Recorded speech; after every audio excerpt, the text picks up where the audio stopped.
I got so much motherfucking design on right now.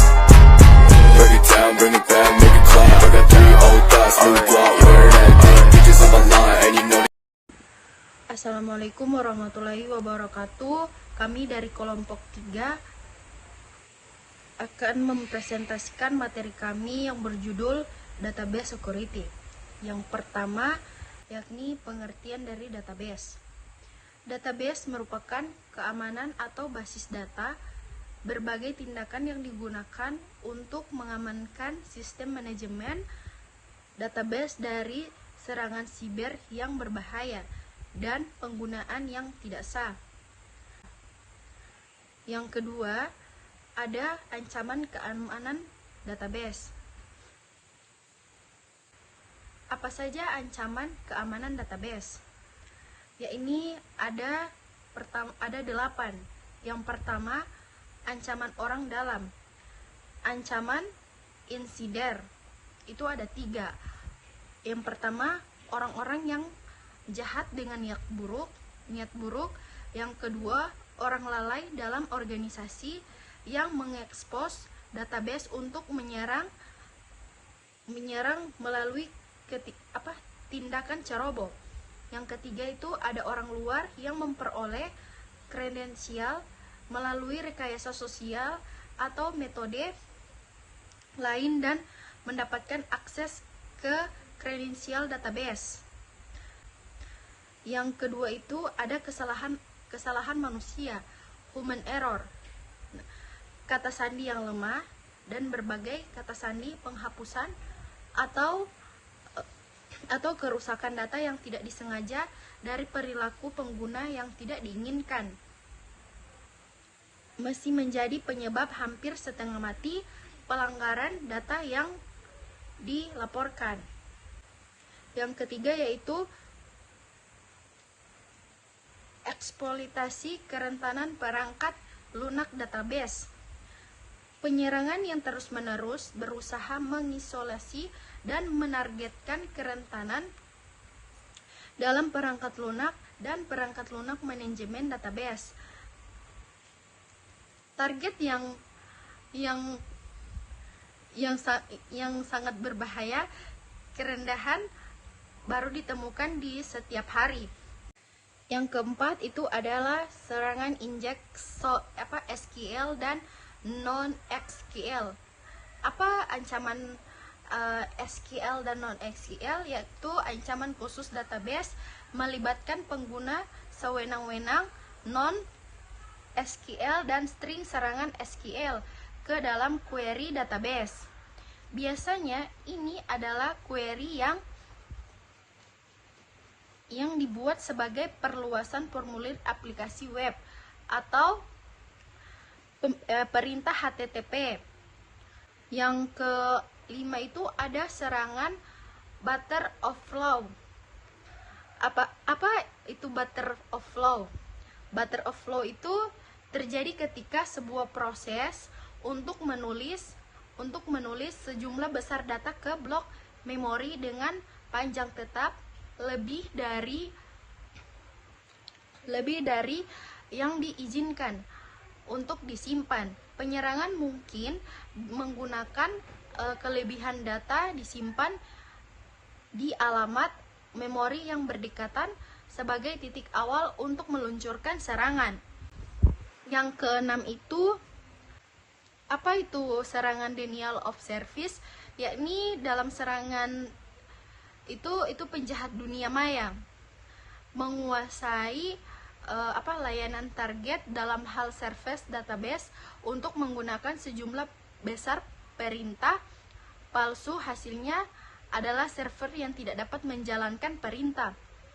Hasil dari pengguna sebenarnya dan sering macet atau menjadi tidak stabil. Dalam serangan denial of service ini terdistribusi lalu lintas palsu yang dihasilkan oleh sejumlah besar komputer. Serangan malware.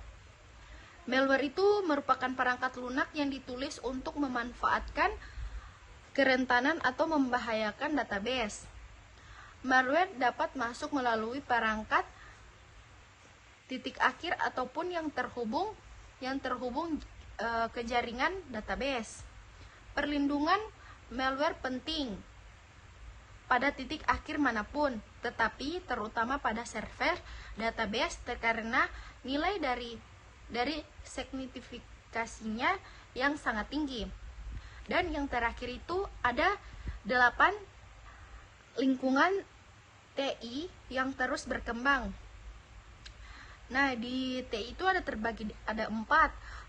Yang pertama itu volume data. Volume data itu yang terus bertambah, penyimpanan, pengambilan data, dan pemrosesan tumbuh secara eksponensial di hampir semua organisasi. Yang kedua, infrastruktur terdistribusi lingkungan jaringan semakin kompleks, terutama karena bisnis mentransfer beban kerja di arsitektur hybrid cloud atau multi cloud. Yang ketiga, persyaratan peraturan yang semakin ketat, lanskap kepatuhan peraturan di seluruh dunia semakin kompleks sehingga mengikuti semua mandat menjadi lebih menantang. Dan yang terakhir itu kekurangan keterampilan keamanan cyber. Ada kekurangan global profesional keamanan cyber yang terampil, dan organisasi merasa kesulitan untuk mengisi peran keamanan. Cara mengamankan database server. 1. Pastikan keamanan database fisik. Hindari berbagai server untuk aplikasi web dan aplikasi database jika database berisi data sensitif. 2. Kunci akun dan hak istimewa.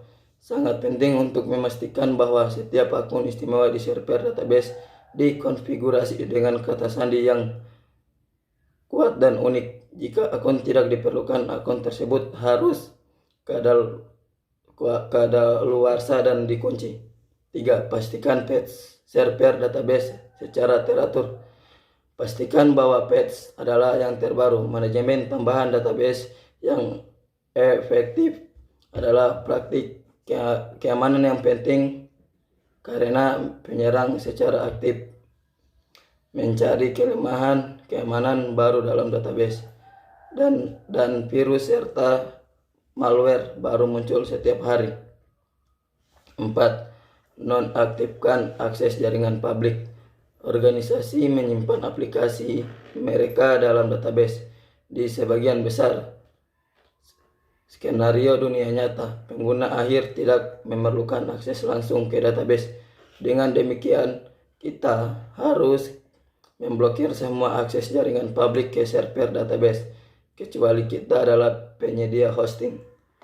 5. Enkripsi file dan backup. Karyawan atau orang dalam juga dapat menimbulkan resiko bagi bisnis.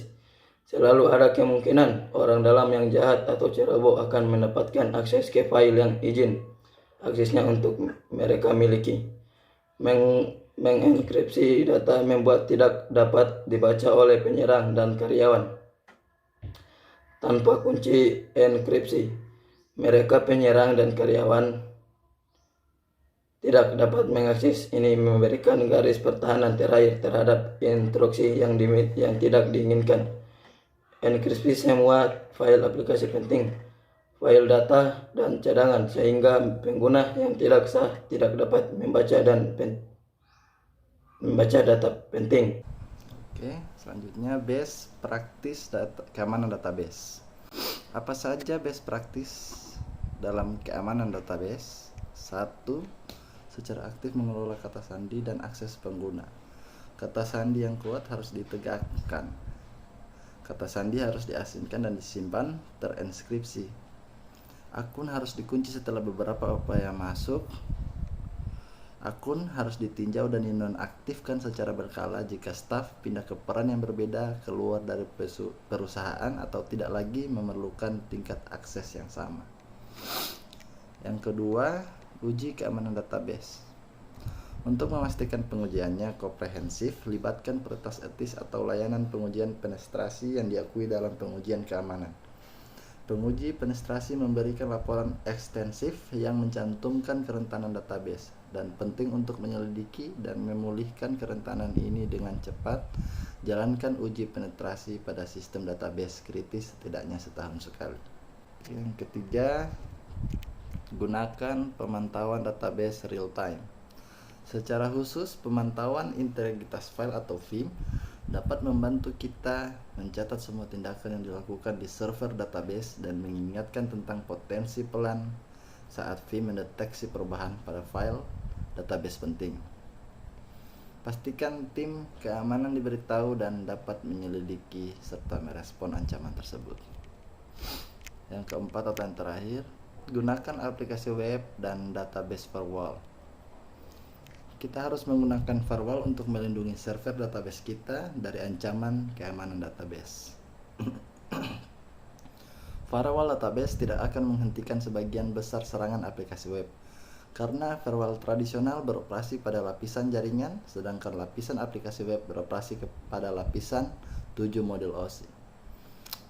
WAF beroperasi pada lapisan 7 dan mampu mendeteksi lalu lintas aplikasi web berbahaya, seperti serangan injeksi SQL dan memblokirnya sebelum dapat membahayakan database. Oke, sekian dari kami. Assalamualaikum warahmatullahi wabarakatuh. Make it clap, I got 3 old thoughts, new block, where that thing, bitches on my line, and you know